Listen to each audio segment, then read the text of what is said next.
जनसंख्या का विचार जैसे एक बोझ के रूप में होता है, क्योंकि मुंह बढ़ेंगे तो खाने को देना पड़ेगा, रहने को जगह देनी पड़ेगी, पर्यावरण का उपयोग ज्यादा होगा तो है, लेकिन जनसंख्या काम करने वाले हाथ भी देती है।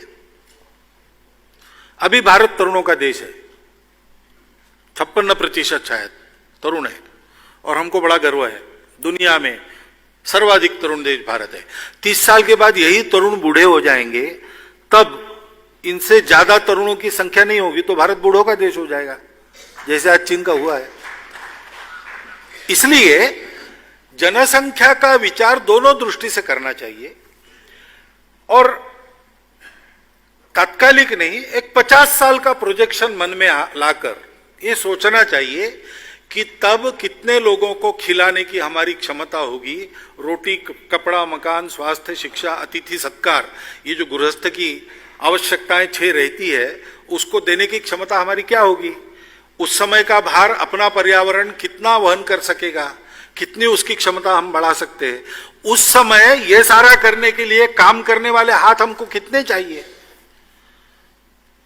और जनसंख्या चर्चा तो हम सब करते हैं, जन्म देने का काम माताओं को करना पड़ता है। तो वो माता हमारी कितनी सक्षम है, कितनी प्रबुद्ध है, कितनी स्वतंत्र है, उसके भरण पोषण की व्यवस्था उसके हाथ में कितनी है, ये सारा विचार करते हुए। और एक महत्व की बात दूसरे प्रश्न में जो पहले प्रश्न में ही आई है, डेमोग्राफिक बैलेंस। अब हम इसको माने न माने, ये महत्व की चीज तो सब जगह मानी जाती है, इसकी बात न करने वाले भी लोग हैं, लेकिन वो भी इसका महत्व तो समझते हैं। तो डेमोग्राफिक बैलेंस भी रहना चाहिए। इसको ध्यान में रखकर एक जनसंख्या के बारे में नीति हो। अभी नीति है, 2.1 संतान का वो पुरस्कार करती है, लेकिन फिर एक बार देखा जाए ये सारे अंग उसमें विचारित है कि नहीं, सुविचारित है कि नहीं, अगले 50 साल तक की स्थिति की कल्पना हुई कि नहीं, और वो नीति बने, और उस नीति में जो तय होता है वो सब पर समान रूप से लागू किया जाए, किसी को उसमें से छुट्टी ना हो।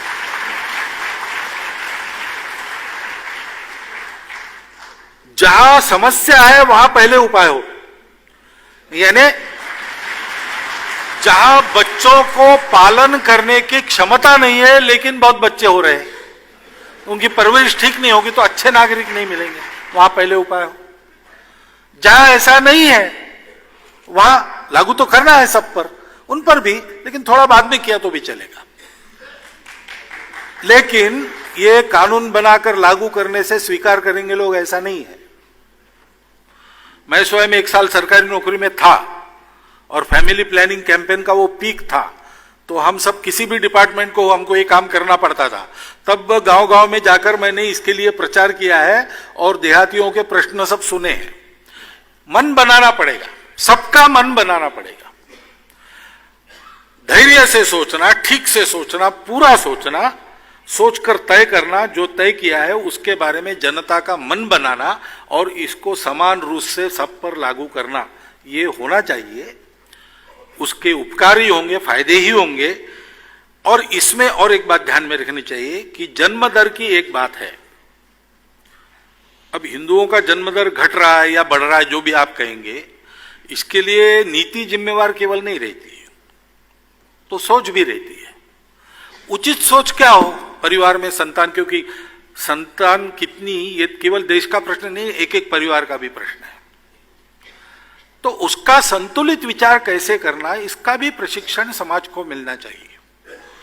लेकिन दूसरे 2 बातें हैं। डेमोग्राफिक इम्बैलेंस मतांतरण के कारण भी होता है, घुसपैठ के कारण भी होता है। मतांतरण के बारे में मैं बोल चुका हूं। घुसपैठ ये सीधा सीधा अपने देश की संप्रभुता को आह्वान देने वाला विषय है, उसका कड़ाई से बंदोबस्त होना चाहिए।